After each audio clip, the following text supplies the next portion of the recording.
Hello friends, எல்லாரும் எப்படி இருக்கீங்க?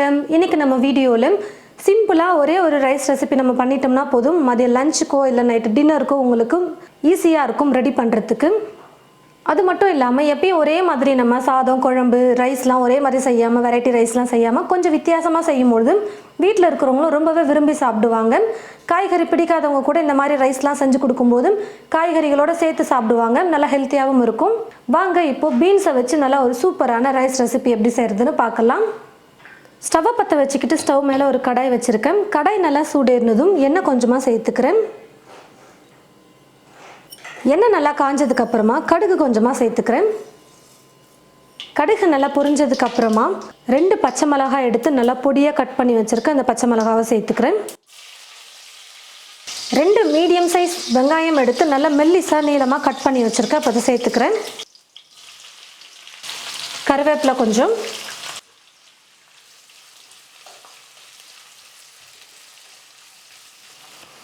வெங்காயம் ஓரளவுக்கு நல்லா வதங்கினதுக்கு அப்புறமா 1 ஸ்பூன் அளவுக்கு இஞ்சி பூண்டு விழுது சேர்த்துக்கிறேன். உங்ககிட்ட இஞ்சி பூண்டு விழுது இல்லைன்னா பரவாயில்ல, இஞ்சி கொஞ்சம் பூண்டை கொஞ்சம் எடுத்து நல்லா பொடியாக கட் பண்ணி சேர்த்துக்கோங்க.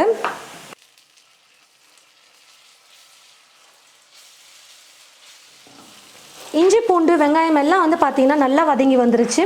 இப்போது இது கூட பீன்ஸ் நான் சேர்த்துக்க போகிறேன். மொத்தமாக நான் ஒரு 200லேருந்து 250 கிராம் இருக்கும் நான் எடுத்துருக்கிற பீன்ஸ் நல்லா பொடியாக கட் பண்ணிக்கோங்க. அப்போ தான் சீக்கிரமாக காய் வெந்து வரும்.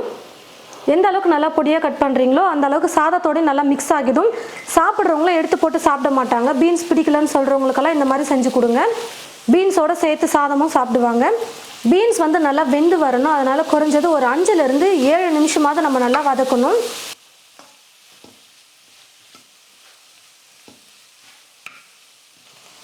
பாருங்கள் ஃப்ரெண்ட்ஸ், ஒரு 5லேருந்து 7 நிமிஷத்துக்கு ஸ்டவ்வை கொஞ்சம் குறைச்சி வச்சுட்டு நான் பீன்ஸை நல்லா வதக்கிக்கிட்டேன். நல்லா வதங்கிருச்சு. இப்போ இது கூட நம்ம மசாலாலாம் சேர்த்துக்கலாம். ஏற்கனவே பச்சை மிளகாய் சேர்த்துருக்கோம். இப்போ காரத்துக்கு தேவையான அளவுக்கு மிளகாய் தூள் சேர்த்துக்கிறேன். வெறும் மிளகாய் தூள் 1/2 ஸ்பூன் சேர்த்துக்கிறேன்.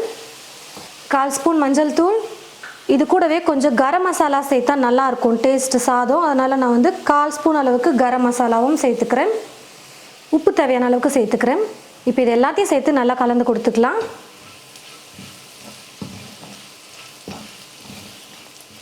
மசாலாலாம் சேர்த்து 1 நிமிஷம் நல்லா வதக்குனதுக்கு அப்புறமா ஸ்டவ்வை குறைச்சி வச்சுக்கிட்டு முட்டையை சேர்த்துக்க போகிறேன். மொத்தமாக நான் 5 முட்டையை சேர்த்துக்கிறேன். இப்போது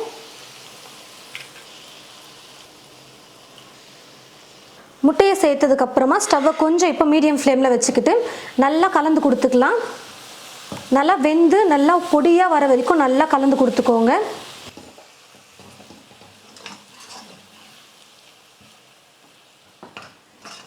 முட்டையை சேர்த்து நல்லா நம்ம குக் பண்ணியாச்சு. நல்லா வெந்து வந்துருச்சு. அதே மாதிரி நல்லா பொடியாக வந்திருக்கு பாருங்கள். இந்த மாதிரி நல்லா கலந்து கொடுத்துக்கிட்டிங்கன்னா நல்லா பொடியாக வந்துடும் முட்டை. சாதம் பார்த்தீங்கன்னா வடித்து நல்லா உதிரி உதிரியாக நான் எடுத்து வச்சுருக்கேன். இந்த மாதிரி வெரைட்டி ரைஸ் செய்கிறதுக்கெல்லாம் நல்லா வடித்து உதிரி உதிரியாக எடுத்து வச்சுக்கோங்க. அப்போ சூப்பராக இருக்கும். பாஸ்மதி ரைஸில் கூட நீங்கள் வேணா செஞ்சுக்கலாம். இது நார்மலாக நம்ம யூஸ் பண்ணுற சாப்பாட்டு அரிசி தான். சாதம் கொஞ்சம் கொஞ்சமாக சேர்த்து கலந்து கொடுத்துக்கோங்க.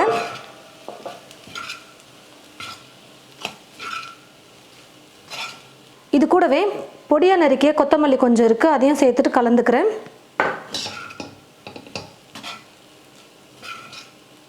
கொத்தமல்லியும் சேர்த்து நல்லா கலந்து கொடுத்தாச்சு. கடைசியாக இப்போ இது கூட பார்த்தீங்கன்னா மிளகுத்தூள் ஒரு 1/4 ஸ்பூன் இல்லை 1/2 ஸ்பூன் அளவுக்கு சேர்த்துக்கோங்க. உங்களுக்கு மிளகுடைய ஃப்ளேவர் எவ்வளோ பிடிக்குமோ அதுக்கேற்றது போல் நீங்கள் சேர்த்துக்கோங்க. நான் இப்போ 1/4 ஸ்பூன் மட்டும்தான் சேர்த்துருக்கேன். நல்லா கலந்து கொடுத்துக்கலாம். மிளகுத்தூள் சேர்த்ததுக்கப்புறமா நல்லாயிருக்கும் டேஸ்ட் மிளகுத்தூள் சேர்க்கும் பொழுது.